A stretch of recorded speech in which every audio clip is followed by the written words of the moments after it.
Thank you. My dad didn't have much use, and I got this on, yeah. My dad didn't have much use for religion. He was kind of a Ten Commandment kind of guy. He believed in the right and wrong, but he didn't have much respect for preachers at all. And there was some good reasons for that. My mom, we attended church with my mom, even though he didn't really believe. He would stand up and sit down and have this real stern look on his face. I can remember him standing for hymns and looking stern but not singing them. When I was about 8 years old, there was a revival at the church, and I gave my life to Christ during the altar call. And this was a very serious thing to me, because I remember us going up to the altar, and I think that it had been like several evenings that my mom and I and my dad was there for the last night. I don't remember how he got there, but he was there. And we were up at the altar, and I was turning my life over, and I was very serious. And I remember looking down the altar and seeing my friend who was giggling and snickering down there, and I was horrified. I mean, it really struck me. It was a very serious thing. I remember walking back to my seat in terror that my dad would react, but he chose to just basically ignore it, didn't ever talk about it. I felt a very close relationship to God, though. So I felt the Holy Spirit in my life. My spiritual walk, though, seemed to deteriorate around the 4th or 5th grade. I was a rebellious student who didn't like to study or do anything that required extra work. I cheated on a test in the 4th grade. I was sitting about where you were, and the teacher had one of those big desks, and the test was laying out, and I could see the grade, and I just kind of... the problem is that when we got the test back, she made this huge big deal about me making an A.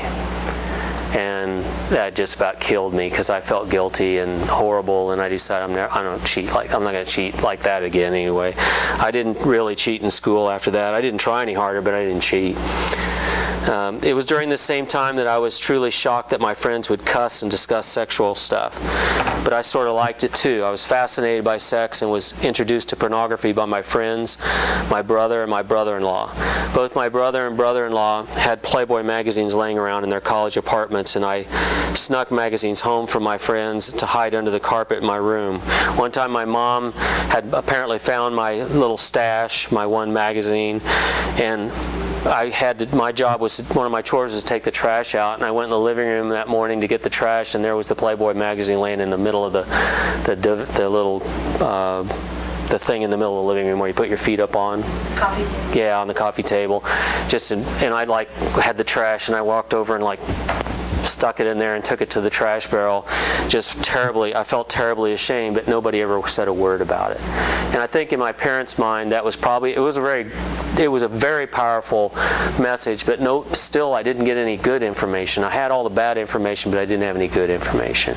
I knew the shame, but I didn't know that part of it was a natural thing, And my dad sort of winked at that kind of stuff. Like if there'd be a pretty girl or something, he might make a joke, but he wasn't very overt about it. So it was always kind of okay. I remember I visited my brother when he was in college, when I was in the 6th grade. He had some beer left in the fridge, and he went to class during the day, and I tried drinking a beer during the day, and he didn't tell me not to do it. He didn't tell me to do it. He didn't really tell me not to do it, but it was just normal to him. So I remember trying to drink this beer, and it tasted terrible, and I couldn't finish it, but tried most of one afternoon to do so. I kept going back and sipping it. I thought it was cool, and when I went back to my school, I bragged about it to my friends. So it was just like this kind of cool thing that I thought I'd done. I was a big boy now. I started helping my dad on the farm around the 5th or 6th grade. Started out as running a tractor over the noon hour and then doing half days on a tractor. I really liked it at first, and my dad always paid me just like any other worker. In high school, I worked after school for him on weekends and all summer. I always had plenty of money, and my parents made me save half of my earnings because, as my mom said, you might need that someday. I became fascinated with drugs from junior high on. It was during the 60s, and Woodstock was going on, and I remember watching it on our 3 channels, it got big coverage. There was lots of media and music and interest in doing drugs. I remember saying I would probably try some marijuana, but definitely not LSD and other hard drugs. By this time, I thought alcohol and cigarettes were from the establishment, because I wanted to be a hippie, you know, so being from the establishment wasn't cool. And so I didn't even consider seriously drinking alcohol until I got up in high school. I continued to fantasize about sex and thinking about doing drugs in high school. I stole some of my parents' drugs, painkillers that they had, like that the dentist had given them or whatever, Darvocets and Darvons. I did it until they figured it out. The summer before my junior year, I was able to convince an older student to sell me some pot. But he said he couldn't get as much as my friends. I'd give him money to go, I'd collect money from my friends and give him money to go get the pot, and then he'd only bring back enough for me, and told me to tell my friends, too bad, you know, basically. And one of the things that did to me, helped me in the process of, I would give, and then I'd divide all mine up because I feel bad for my friends, and so I started becoming kind of a distributor. One time he came back and he couldn't get the pot he was talking about, but he had this sugar cube, and the sugar cube's LSD. And even though I said I'd never do it, I went with my friends, and believe it or not, I went to a MYF camp out in a little pup tent with two of my friends and did LSD. Now, LSD creates a hopefully temporary psychotic experience. So you can imagine you usually want to have the right set and setting. You want to do it in a place where you know you're going to be supportive, and you don't have to worry about anybody, you know, your Aunt Jenny showing up, or, you know, talking about God with the youth leader. You know, you don't probably want that going on, because especially if you know it's not right, you know, that you're doing something that's against your moral values. Well, I had this trip while I was there, and it seemed to go okay, but it was my first experience with LSD. That began a period when I started doing LSD on the weekends. We'd go out to a ranch where there was a better, quote-unquote, better set and setting. If we couldn't get pot, which we couldn't get most of the times, it's weird how it was easier to get LSD than pot. We started drinking beer. We started getting into alcohol because that's something we could pay somebody for. It was always available, and they could get it for us. I got sick the first time I drank 4 beers. I remember having enough, you know, you buy a 6-pack, like Father Martin was saying, you saw it, you got it, it tastes like crap, but you learn to drink it.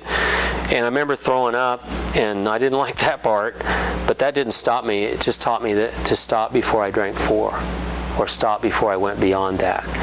And it wasn't long before I could drink more than 4, because I'd built up a tolerance to it as I went. In other words, what I tried to do was manage my desire to use it so that I could keep using it. I wasn't about to give it up. I liked the way it made me feel. It made me feel safe, and I wasn't anxious, and it was numb, and it was conviviality, like Father Martin said. It made me feel we were having a good time. Everybody, you know, it turns off the worry wart. The rational part of your brain releases the emotions, but they're drug affected. So people do stupid things, and you've probably been around. I'm sure most of you have seen that, especially in our society. I gathered people around me who would do drugs and alcohol.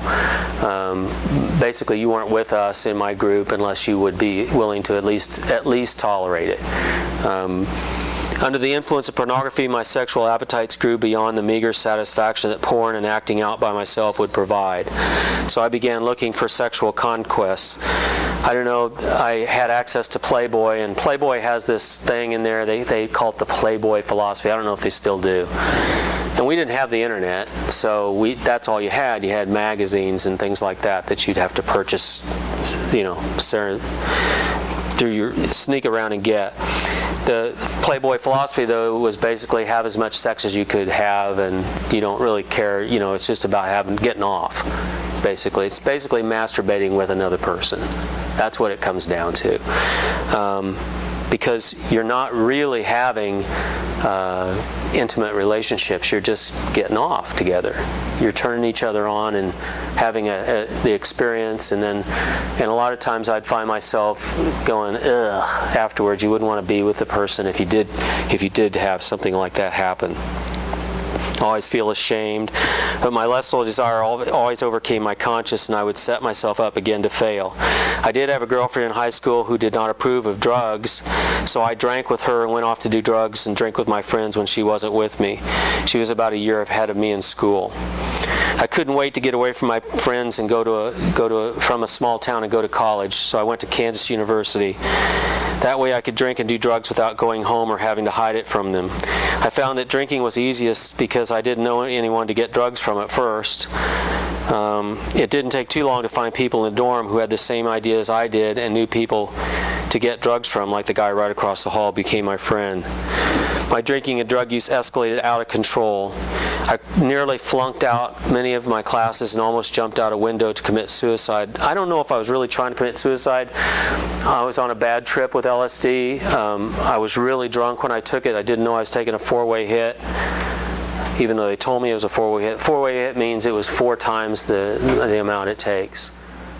And so I woke up in this room full of drunk people, and they all looked retarded to me, and I just wanted to get away from them, and I tried to crawl out the window, and they saved my life. There was a girl there that stayed with me. I remember waking up kind of her room and going, wow, this is weird. And she had babysat me for the evening and kept me from doing stupid things. I thought that night, when I woke up in that room, I thought I'd died and gone to hell. I literally believed it. It was a total delusion. And I think now that I say that, I know that crawling out the window wasn't just to get away from them. It was to get away from life, whatever this life was that I thought I was living. I literally thought I died, and maybe I really did. I quit LSD after that for a while. I always resolved to control my substance abuse better, but never did. After something bad would happen, I'd always say, oh yeah, I'm gonna, that's it for me. I'd broken up with my high school girlfriend and acquired a college girlfriend who shared my drugs, alcohol, and sexual desire with me. In spite of our drug use, I really fell into love with her, along with that lust. When the relationship broke up, I nearly broke up too. I went back to school the following year after starting to date my first wife during the summer when I went home. My father had triple bypass surgery and called me to come back home and help him plant wheat because he couldn't do it anymore, or at least that's what he told me. He told me he would sell the farm if I didn't come back. Since the farm was my ace in the hole, I couldn't figure out I knew what I wanted to do, but he wouldn't approve of it. Like, I wanted to be in drama and art, but that wasn't real work. So I tried to please my dad, so I went back, and I was so miserable because I went back to school I didn't have a girlfriend there anymore. She and I weren't together. So I was in total pain. I quit school and returned to the farm with my dad and married my first wife, and we settled down to marital bliss. There was a big problem, though. I couldn't control my drinking and drugging at all. I liked dealing drugs and being the go-to guy for my friends and my wife. My wife wasn't happy about this. She didn't mind me drinking. She liked to drink too and smoke pot. She didn't want me to be a drug dealer. I don't know why. I don't get it, but she didn't. That's a joke. See, that's the dark humor of addiction. We have to laugh about it. That would be such a common thing. The other thing about going back and marrying her was that I was still really in love with the girl that dumped me in college. So I'd hear these sad songs on the radio and riding around in the tractor and start crying. It wasn't crying over that. I was married to somebody else and crying for my other relationship. It was really, and I even knew that was crazy. I mean, I just thought, oh my God, what am I going to do? Because I felt so trapped. We had a son, and I was really excited about my son. In fact, they invited me back to the Lamaze class. She and me back to Lamaze class to tell about, because I was talking to the Lamaze teacher about what a miracle it was. And the thing to remember for me that I really want you to understand, is that I never, even maybe when I was doing the Playboy thing, I was knowingly in some ways using women. But I never got married thinking, well, I'll just get divorced. I always thought it was going to be forever. I thought I had good values in that area. I thought, and when I had a son, it was a miracle to me. I couldn't believe it. Those of you that get to go in and see your child born, you have no idea what you're going to be able to experience. It is just a wonderful thing. It's just the most amazing thing. It's scary too, but it's really amazing. And as far as being a guy, I feel for you women, because I don't have a clue what that feels like, and I don't want to know. It looks like it's very painful. But after about my son, I think he was about a year old. As a matter of fact, it's bizarre. I just realized today it's his birthday. She decided to leave me. I was going out. My buddy came to work for me on the farm, and I had a refrigerator out in the shed. We had a great big shed my dad had built. And my buddy, was about 10 o'clock in the morning, my buddy and I had been doing something, working, came into the shed. I walked in the refrigerator, popped open the top of a beer, and he's just like looking at me like he couldn't believe it. And then I opened one for him, and we were off to the races, because we were drinking buddies in high school too. And I wouldn't come home at night. It was terrible. And so one day she said she was going to leave. And it was within a week of our separation. I was dealing cocaine. I knew this guy that knew a connection that had a direct connection to Colombia, and it was so addictive that once you started it, you couldn't stop until it was gone. At least I couldn't. I became a serious drug distributor just because I wanted to have the amounts that I needed to stay high, and it also helped kill the pain of the loss of my relationship. I was vulnerable, so I thought I had to get a gun to protect myself. I got 3 or 4 guns to protect myself, but that was stupid, because I could have easily got shot, because I don't think I had it in me to shoot anybody. And if you have a gun, you better be, and you're going to carry it around with you, you better be ready to use it, because somebody else is going to see that gun and feel threatened and shoot you. So it was just stupid, but I was just scared, didn't know what else to do. A year after our separation, my first wife divorced me. I had an affair with the mother of my second child and married her when she became pregnant. This was during the worst of my addiction. We had a beautiful baby girl. My substance abuse and behavior was so bad that my parents urged me to get some help, so I allowed myself to go to an inpatient treatment center. It's a 30-day treatment center with a family week. It was a Catholic hospital, and they used the 12 steps. I had never heard of it. Suddenly, God gave me a way out of the darkness I created with my substance addiction. It was like a light shined down on me, and I was so grateful, because I knew I was just going to die. And there was no hope. See, we laugh and we cry. But they gave me hope. One man in the treatment center asked me why I was there, and I told him because I do too many drugs. And he said, well, you want to quit, don't you? And I told him I did, but I knew I couldn't. And he said, you can do it an hour at a time, can't you? This set me back, and something happened in my brain that I really couldn't explain, except that it was like a light went on that had been turned off for a long time. I made a commitment that day, 28 years ago. Well, actually, it's 32 years ago now. It's been that long since I did this. This December, to stop a day at a time. Of course, I followed lots of the other suggestions made by the treatment center and Alcoholics Anonymous. I took steps 1 through 5 while there. I admitted my powerlessness over drugs and alcohol gratefully. I understood at once what the Apostle Paul meant when he said, I've tried everything and nothing helps. I'm at the end of my rope. Is there no one who can do anything for me? Isn't that the real question? And that's from Romans 7:24, the message. The second step said we came to believe that a power greater than ourselves could restore us to sanity. The third step said we turn our wills and our lives over to the care of God. I asked my counselor if he really thought that God could let me come back to him after all that I had done. My counselor assured me that I could turn to God, that he really wanted to have me back. Again, looking back, I can understand Romans 7:25 from the message. The answer, thank God, is that Jesus Christ can and does. He acted to set things right in this life of contradictions, where I want to serve God with all my heart and mind, but am pulled by the influence of sin to do something totally different. I returned home. I didn't understand when I left the treatment center that my counselor kept wanting me to go to halfway house. I just couldn't. I wasn't that bad. Never mind, I was drinking a case of beer a day. I was carrying guns. I was distributing cocaine. When I couldn't get cocaine, I'd go to my friend in the next town and get meth because it was a good substitute for the cocaine. But I couldn't understand why he thought I might need extra support. I was going home to the house where I sold drugs out of. My wife was still using. My friends were still coming by. She was scared to death of me to go. The only reason she didn't want me to go to treatment was because she was scared to be left alone out there with all those people and with the people we didn't know who would know where we lived. But I didn't understand why they wanted me to go to a halfway house, and I said I refused to go. I went home to live happily ever after. My dream was to go home and watch Tom Selleck on Friday night in Magnum PI.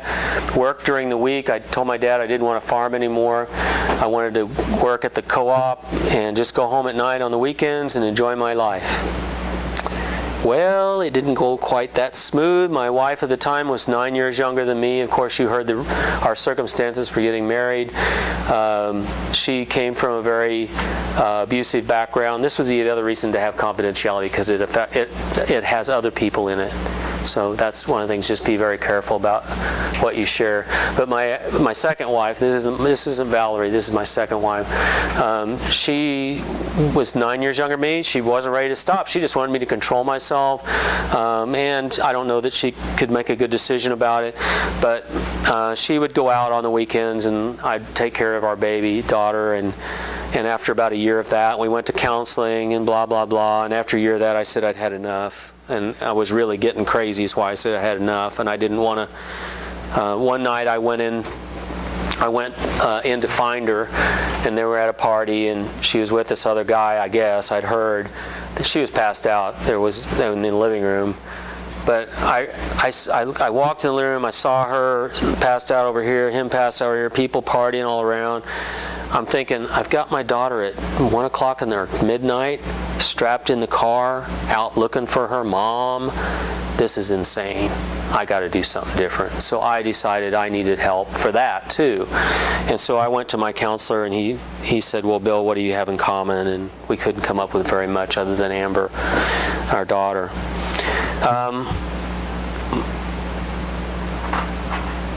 I returned home, but during that time there was also so much fun. I went back to this church that I'd been born in, the Methodist church, where my mom and I went, and where I said for years I didn't want to be with those hypocrites, And several of those hypocrites welcomed me back with open arms. What does that tell you? I was a hypocrite too, but it was just so funny to me. I look back on that. I think that's hilarious. I walked into my first AA meeting out of the treatment center in my little small town, and found the county sheriff, the former county attorney, and a backhoe operator who worked for my dad off and on for years.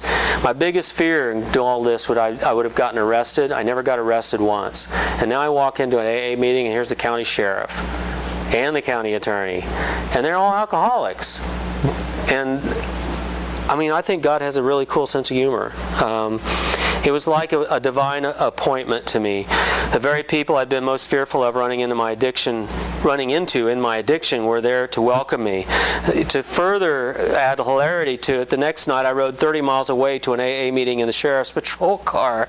Again, he'd drive down the road, and he'd see somebody had one of those speed things on their dash, and he'd say, watch this, and he'd turn on their light with his gun, turn it off, turn on their light with his gun. He had a great sense of humor. He was a really good man. This same guy actually took me home one night instead of arresting me, which may or may not have been the right thing to do, but I was kind of grateful myself. God took care of me. So riding in the patrol car, going to an AA meeting instead of going to prison or jail, because I should have been in prison for what I did. I did things with drugs that have federal consequences. My second wife and I didn't really know each other. I couldn't handle my feelings about her, so I divorced her.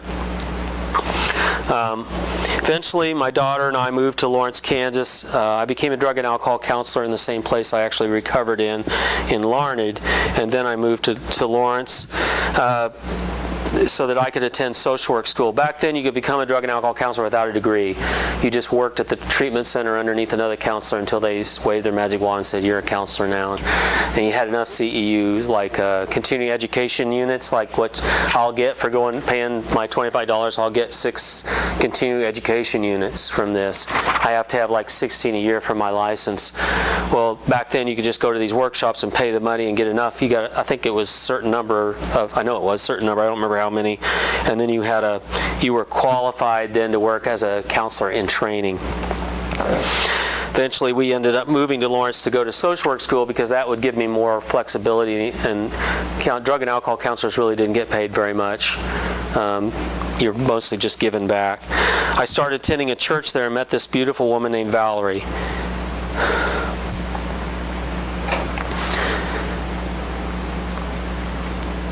She had a wonderful son who had prayed for a father to come into their lives.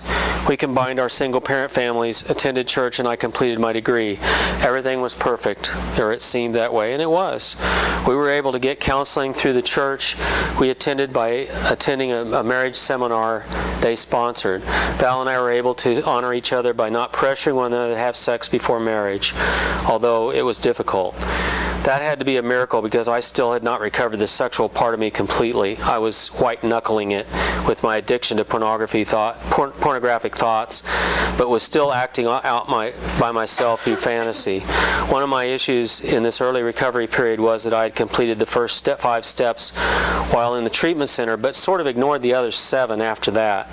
My 5th step in the treatment center was as good as I could do at the time, given how toxified my brain had been, but I avoided further opportunities for self-examination process in my church experience, and in my church experience I slid by without AA. For instance, I didn't get a sponsor for 24 years in AA attendance. This allowed me to keep parts of myself from God and continue my addictive nature, but I didn't really know I was doing that. That's just how an addictive nature is. It protects the supply. I said in the book of James, it says, submit yourselves then to God, resist the devil, and he will flee from you. In AA, they have a saying, you're supposed to become ready to do anything. That's how you recover. I didn't mind, and another one I read, Rob Bell has a new book out. Sorry, I can't remember the name of it, I just bought it. And he talked about he went to an AA meeting because one of his pastor friends, or one of his parishioners said, you got to go to an AA meeting with me. And he said, you'll learn everything you need to know to be a pastor. And he was sitting in this AA meeting and he said, I was racking my brain trying to figure out why this is different. And then he realized he was in a no BS zone. You know what it means, right? In AA, the people that are in there are so desperate they'll do anything to stop what they're doing. And it creates a situation where you're much more honest than, say, necessarily in a church or other kinds of meetings. Val and I had a honeymoon baby named William who crowned our union. But at 6 months of age, William became sick after his vaccinations. He had an autoimmune response and graduated into a vascular illness, and he went to be with the Lord almost at 1 year of age. He died the same month I graduated from graduate school, from my master's program. About 2 weeks after his death, we discovered we were pregnant with Allegra, my daughter. During the 5 months that Will was sick, I accepted a position as a therapist in my hometown, same mental health center I originally went to. I really couldn't do anything else at the time. I was so devastated because of Will's sickness and eventual death. The same month Will died and I graduated, we moved. My wife, Adam, her son, and my son now, Amber, and to my hometown, and I worked in the mental health center. Our little family was crushed, but with God's help, counseling, and the tools we learned from recovery, we were able to survive. After Allegra was born, God gave us 2 more sons, Alex and Asher, to complete our family. I became somewhat aware that there were still parts of me that did not understand all of what recovery meant. My spending, didn't know it was an addiction till then, or at that point, but addiction reared its ugly head and escalated after trauma of losing my son. I couldn't seem to make enough money to live the lifestyle that I assumed I could continue from my childhood. I was looking for another way to earn more money, and at one point I decided to join network marketing. I thought I could make some money, really big money out of this, and my old addictive nature kicked in. And of course, the network marketing people, they promote it that way, unless they're ethical, which I think they're ethical. I think they know if they don't get you out and riled up and going, you're not going to make the money that goes up the chain, and then you're not going to find anybody to help you in your business. There's nothing wrong with this as long as it's set up right, but it can become a pyramid and almost like a cult. I made it my wife's business, and then I became serious about making her first $1 million. I began using credit cards to fund it. At one point, I was involved in 3 different network marketing groups at the same time and had 25 credit cards. My house of cards tipped over when I confessed to my wife how far in debt we had gone, and she nearly left me. But she and God gave me a grace to start counseling, and we got help. I was repeating the same addictive behaviors I did with cocaine or other drugs by using another substance, money. I had to apply the steps to all parts of my life, something that I'd heard at many meetings. My wonderful wife stayed with me in spite of my sin, and I'm forever grateful to her and my God who intervened. I went through another treatment program for codependency that addressed issues like spending addiction, pornography addiction, and as John Baker put it, a giant ego with the world's smallest self-esteem. By the way, did you guys know that John Baker's son committed suicide over the weekend? You know who he is? Not John Baker, I'm sorry, Rick Warren. Yeah. John Baker is the pastor in Rick Warren's church that started Celebrate Recovery. But Rick posted that he had spent the evening with them, he and his mother, and they had a good evening together, and then in one of his periods of despondency he killed him. I don't know what he did, but he apparently struggled with depression all of his life. Just throwing that in there. I returned to my first calling and started counseling again. I'd kind of stopped counseling when we moved to Lawrence because I was going to make it big in this business, be a businessman. And part of that, I realized just recently, part of that was I could be like my dad. My dad was good at business, and it would be like my farm. I would start and build it up, and it'd be mine, and I'd feel good about it, and everyone would feel good about it, and I'd be the hero and all that. But I went back to counseling. I returned to Lawrence and I started a private practice. We started attending a little church called the Lawrence Wesleyan Church. Pastor Nate Rovenstein seemed to speak recovery language in his preaching, and our family felt like we had found a place to start again. When the church studied the 40 Days of Purpose, I was at another breaking point. I had felt a division between my counseling recovery life and my church life. After coming back to Lawrence from Central Kansas, we left the church that I met Val in Lawrence, and I was becoming very cynical about church in general. I had dissatisfaction with life and church life. Something clicked from reading the Purpose-Driven Life book. I felt God's presence again and stood up to testify at the church celebration at the end of the 40 Days of Purpose. I noticed they had a 12-step program mentioned in the back of the book. I asked Pastor Nate about it, and he informed me that there was a training event for it that coming Saturday, and that there were 2 others interested in the program, and why didn't I go with them? Thus, I was introduced to Celebrate Recovery, another divine appointment. So this happened just bing, without any plan. Since starting CR, I was able to continue the process of recovery, or sanctification in church language. I completed a step study and examined my spending habits and my exposure to pornography. This time I worked all the steps, maybe not perfectly, but I addressed all the issues I could think of. I was able to identify areas of my life that are still out of control and take steps to correct them. I've not arrived. I don't think I'll ever arrive until I face God. But I'm climbing the right direction by applying principles and the steps to my everyday living. I discovered my use of caffeine was excessive, and I was using it as an attempt to medicate my anxiety and depression. I stayed caffeine-free for 2 years, although now I drink green tea because it's low in caffeine. This was written like 4 years ago. I learned to manage my spending better, not perfect, but much better. I'm happy to report I no longer search for soft porn in the media or in books or magazines. My thought life has less control over me than I have over it. I'm able to catch the sexual fantasies as they surface and derail them with God-powered awareness. I've not acted out on my sexual addiction for over 4 years. I found service in helping others, now it'd be 6 years. I have found service in helping others walk through the process of returning to the Lord in word and deed. I'd always felt, much like Jim Baker, the founder of CR, that I was a secret agent Christian in AA and an undercover 12-stepper in church. Now I have a place to go in church to share my 12-step experience, strength, and hope.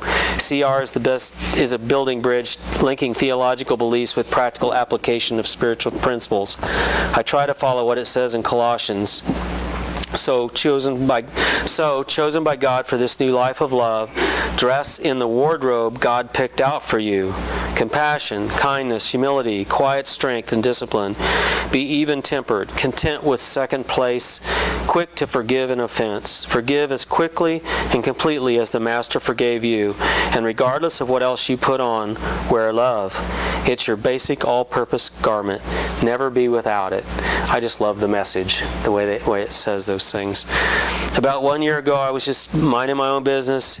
And this would be about 5 years ago. I was minding my own business, eating lunch with a man named Mark Weeder, who had come to speak at Lawrence Wesleyan Church. I expressed interest in taking a class from the Wesleyan college he represented. He told me that with my current degree, they didn't have any classes to offer, but there was a job, and if I applied for this job, they would help me pay for my PhD. I didn't really want a PhD, but I was curious and thought, this will never happen. So did my wife. For one thing, I was a social worker, and the job was to teach psychology, and I didn't think any university would consider a social worker to teach psychology, and most universities wouldn't, because you wouldn't mix the two disciplines or two different perspectives. For another thing, I never believed I would be seen as good enough to be a part of a Christian university. I was also fearful that my family would be hurt by the move, although I knew that the benefits of the job would reach out later in scholarships for their tuition fees and attend university. I was leaving behind a successful and stressful business, single private practice that I'd worked hard to develop, and all my financial fears came up to greet me. I applied anyway, and here I am. They actually acted as if they wanted me to come. I have a struggle with selling our house. In fact, we had to short sale it finally and basically lose money on it.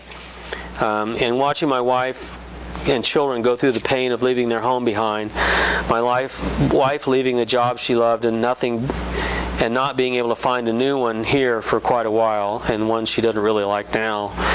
My own feelings of inadequacy and my guilt at feeling responsible for all the grief that we are still experiencing. But there was a clear call for me to do this move. This shift in my plans was to meet better with God's plan. This shift in my plans to better meet God's plans. God's divine appointments continue. Our house sold, albeit not the best way, but our house sold